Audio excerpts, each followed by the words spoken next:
All right, welcome back. It's our GMC Sierra tweet of the night from the Pirates today. Andrew McCutchen has passed Archie Vaughn, ninth place on the Pirates' all-time list with 2,486 total bases. And by the time this season is over, he may end up with that many in one single season the way they're going. They're hitting the cover off the ball. They come home and take another bad team on, the Cincinnati Reds, for 4 games in a row at home. And we'll see how they go. Meantime, real quick, Andrew, before we go to the lines, we have a lot of them. I want to get your take on the NHL playoffs. Coming into this one tonight, the road teams were 6-2, including a 4-game sweep of all home teams yesterday. And tonight, we saw the Florida Panthers put a pasting on the Boston Bruins. Your thoughts? Well, you asked for Andrew's thoughts. Do you want me to go get him? I mean, it'll take me a little bit to drive down to his house. Did I say? Yeah, I mean, I understand. You could get our hair confused, obviously. I get how I that attribute works, that to being doing this for a long time and losing my place once in a while. So there you go. My apologies. Well, apparently we're told by a lot of our listeners that we sound alike, which I don't agree with either, but that's neither here nor there. I don't agree with that either. But go ahead. So what I make of it is, one, that Boston series just got a whole lot more interesting. You get that split if you're Florida, and now things, business really picks up there. As far as the road teams winning all those games, though, goes, Bob, I think that's kind of proof positive that one of my truisms about the NHL playoffs is, in fact, true, that home ice advantage doesn't necessarily matter in any of these situations, that for some teams it might actually be a boon to be the road team because it gets them playing simpler hockey. By the way, tonight's story is equal parts Panthers and what they did in that game against Boston, but we got a referee show. Did you see it in Carolina and the Islanders? Now, I'm not going to spill any tears for the New York Islanders. I assure you of that. Matt Martin was doing his usual goon stuff tonight to Jordan Staal.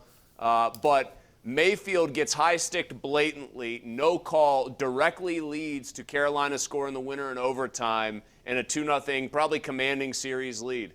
It's just one, other occasion. We see it so often of the NHL's refs either missing blatant calls or just swallowing the whistles when they see blatant calls happening and determining the outcome of games that way. So let me ask you this, since you brought it up, and yes, you're right, it changed everything.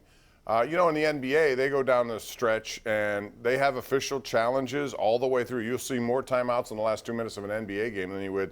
And they determine sometimes it's on their own to see if something happened, whether that's a flagrant 1, a flagrant 2, or someone stepped out. Why can't the NHL say, hey, we're looking at this in Toronto, and that goal will not be allowed because you guys missed a call?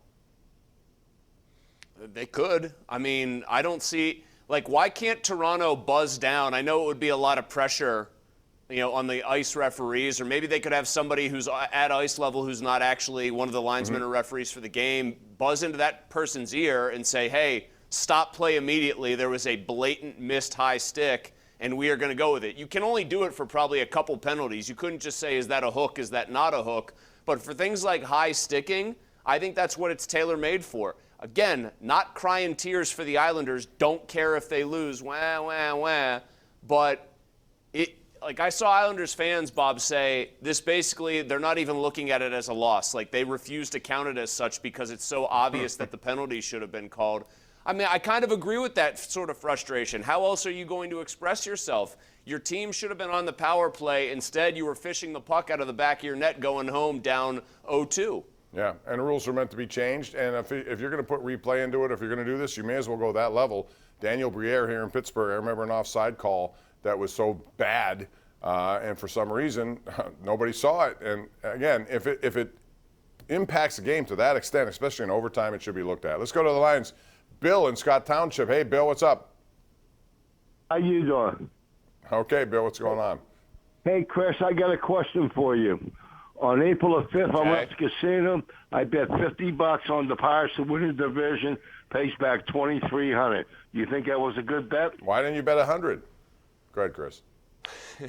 Do I think it was a good bet? I mean, yes, in the sense that you're making $2,250 on a, I'm assuming if you've got the money to bet $50, you're not too worried about losing it. So, yes, it's a good bet. You know why?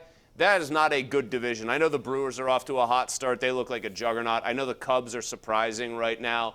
The NL Central is not a good division top to bottom. There should not be a team that wins 98 games or more, like a 100-win team. So you know what? If it's kind of muddled, if it's a year where 88 wins or something, 89 wins could get it done, yeah, I like bets like that because who knows? Stranger things have happened. Pirates hang around. Maybe I'm wrong and the starting pitching stays strong. O'Neal Cruz comes back and gives them a jolt. Guys like Endy that you mentioned come up. Swaggerty comes up. They've got real competition. Andrew McCutchen keeps looking like 2013 Andrew McCutchen. Sure, good bet, Bill. Very good bet. Yeah, I don't mind that. What the heck? If you hit it, you hit big. Let's go to Dan in the north side. Hey, Dan, how are you? Thanks for taking my call. Sure. I'd like to talk about the Pirates starting pitching because I'll tell you what, I've been a Pirates fan forever. And coming into this year, I thought that was their sort of weak link. And this Oviedo kid is just, he's lights out. I mean, and Keller's looking better. If Contreras can get it together, he's sort of looked a little shaky the last couple of games, but now I'm thinking that's like one of the strengths of the team, and I'd just like to get your it's a shame that Brubaker got injured, but it opened the way for Oviedo, and he was the guy acquired in the Jose Quintana trade, and St. Louis wanted a veteran, and he helped them, but now he's a Met, and Oviedo's here, and I'm glad they're playing him.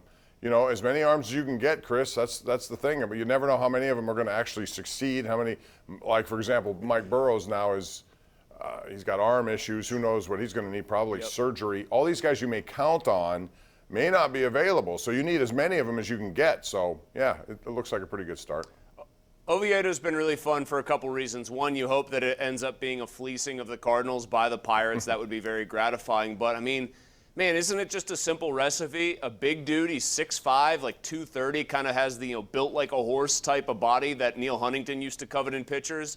He throws hard. He throws a power fastball, a power slider. Like, that's a pretty good starting template for a starting pitcher. A dude who just absolutely looks like he's right on top of the hitters, throwing very, very hard, very consistently with control. It's no wonder he's striking out a lot of guys and looks really good. I'm very enthused about his performance early on, and I think that there's reason to believe he can sustain it because he came up, Bob, in an organization that tends to get it right with players. Yeah, I agree, and they paid a big price to get Quintana. Let's go to Phil in North Hills. Hey, Phil, how are you? What's up, guys? How are you? Well, first of all, hey, Chris, go Trojans, North Catholic grad. But the only thing Fortes and Fide, Phil. Fortes and Fide. There you go. So, the thing about the Pirates are they're competitive. The last 2 years they weren't. Mm-hmm. That's the biggest thing. You watch them; they have a chance to win every game. They're fun to watch. The new rules have, and I think Shelton's doing a hell of a job because it puts them into a point where they're running, they're hitting, they're playing small ball. They're just fun to watch. And that's all you can ask for. At this point, that's what I would tell people. You can be critical all you want, and we're all going to tend to be that way just because of all this years of losing. But they're fun to watch. Get out and watch them because they are interesting. They're running a lot, and the rules make it so that base runners have a distinct advantage. I have a tweet here I want to get on and get your thoughts here real quick, Chris. It's Sean Kramer who says, NHL players are the toughest athletes. Morgan Barron takes a goalie skate to his face. He had 75 stitches last night. He returned to the game, and he looked like, no, worse for wear. Those guys do amaze me. And when I saw that last night, my flashback was of Clint Malarchuk. Not to that degree. But anything that goes on with those blades, man, you're in harm's way. But I was amazed how they all do. They come back so quickly. It's unbelievable. The toughest athlete I've ever seen was Paul Pierce, who was wheelchaired off the court because he had to go to the bathroom really bad. Now that is a profile in athletic courage right there, but I'll nominate boxers as the actual toughest athletes. Yeah, but these guys in hockey, man, they don't miss time. If it means take stitches, 75 of them, I'll be back for the third period, and they are. We'll talk more with you when we come back. It's 412-575-2600. Ireland Contracting Nightly Sports Call. We're here 7 nights a week. We'll be right back.